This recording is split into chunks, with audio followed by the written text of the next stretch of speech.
어제 세계 이혼이라고 할 만한 이혼 소송의 2심 판결이 있었습니다. 바로 노소영, 최태원의 이혼 판결인데요. 1심에 비해 훨씬 강화되었습니다. 서울고등법원의 판결에 의하면 원고 최태원이 피고 노소영에게 위자료 20억 원과 재산분할로 1조 3,808억 원을 지급하고 소송 비용의 70%를 부담하라는 판결을 했습니다. 이것은 한국 사법사상 이혼 소송에 대한 최대 재산분할 판결인데요. 한국의 일부 일처제라는 헌법적 가치가 훼손되지 않아서 다행이라는 생각이 들었습니다. 세계 이혼이 맞긴 한가 봅니다. 김민희와 홍상수의 스캔들도 그렇고 돈이 있으면 힘든 시절 함께하고 자신의 자녀를 낳아 기른 부인보다 젊은 여자라는 게 씁쓸합니다. 하긴 돈도 없으면서 그러는 분도 더러 있긴 하더라고요. 물론 이것을 사랑이라고 한다면 할 말 없습니다만 사랑이라는 것이 사랑할 수 있는 권리도 있지만 그보다 더 무거운 의무가 있기 마련입니다. 22년 말 1심 판결 후 최태원이 노소영에게 생활비와 신용카드를 중단했다는 뉴스를 본 적이 있는데 그때 든 생각이 이 사람 진짜 찌질하다 싶었는데요.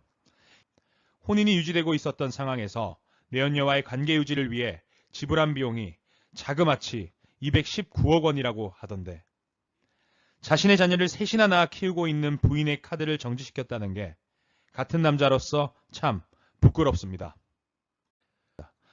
본인의 성공에 노소영의 아버지인 노태우 전 대통령의 도움이 적지 않다는 것은 누구도 부정할 수 없을 것입니다.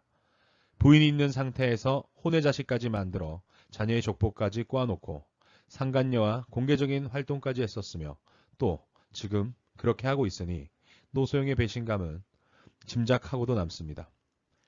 그래서 이런 사람은 어떤 이름 구조를 가졌는지 분석해 보았습니다. 아울러 원인 제공자라고 해야 될지 사실 혼녀라고 해야 될지 좀 애매한 김희영의 이름도 함께 분석해 보겠습니다. 먼저 노소영입니다. 성에서 60과 48로 배우자와의 이별 기운이 강합니다. 그런데 이름에서 이 흉을 해소하지 못한 채 오히려 강화되어 있습니다. 중심수 2가 0과 동화되어 장녀이거나 장녀 역할을 합니다. 이어진 사상관과 영정인이 고상한 품격을 갖게 합니다.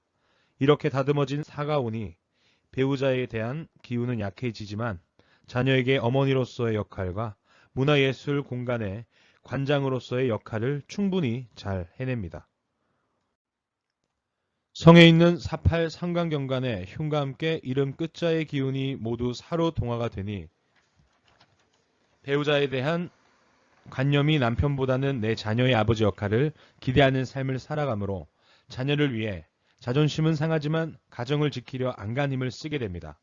그러나 중년을 지나면서 성해지지 48과 말년을 의미하는 이름 끝자로 이어진 사의 동화작용과 구의 동화작용으로 인해 배우자와 풍파와 고난 피하기 힘들게 됩니다.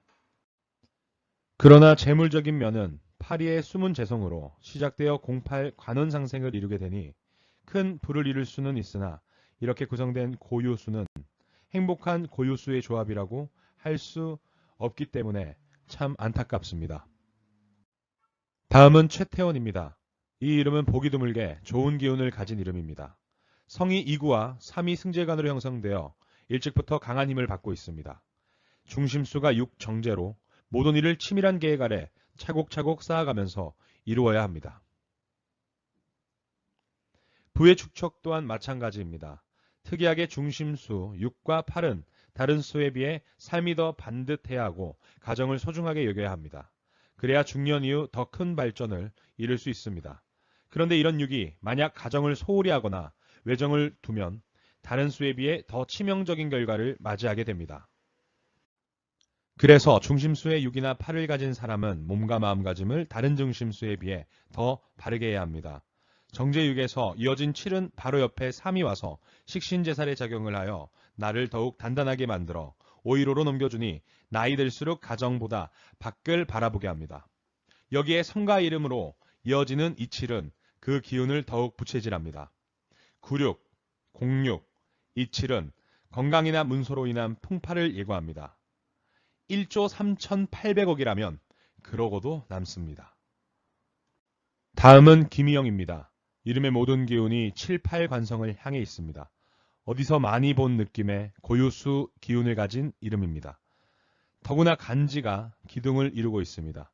중심의 편간 7이 중첩되어 있는데 이어진 8이 관사론잡을 이루고 있는 데다 5의 생까지 받고 있습니다.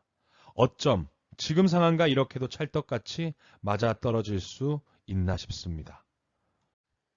인연법으로 보면 노소영의 중심수가 2이고 최태원은 중심수가 6입니다. 김희영은 중심수가 7이므로 당연히 노소영과 최태원은 상극의 인연이라 흉하고 최태원, 김희영은 상생의 인연이라 좋습니다.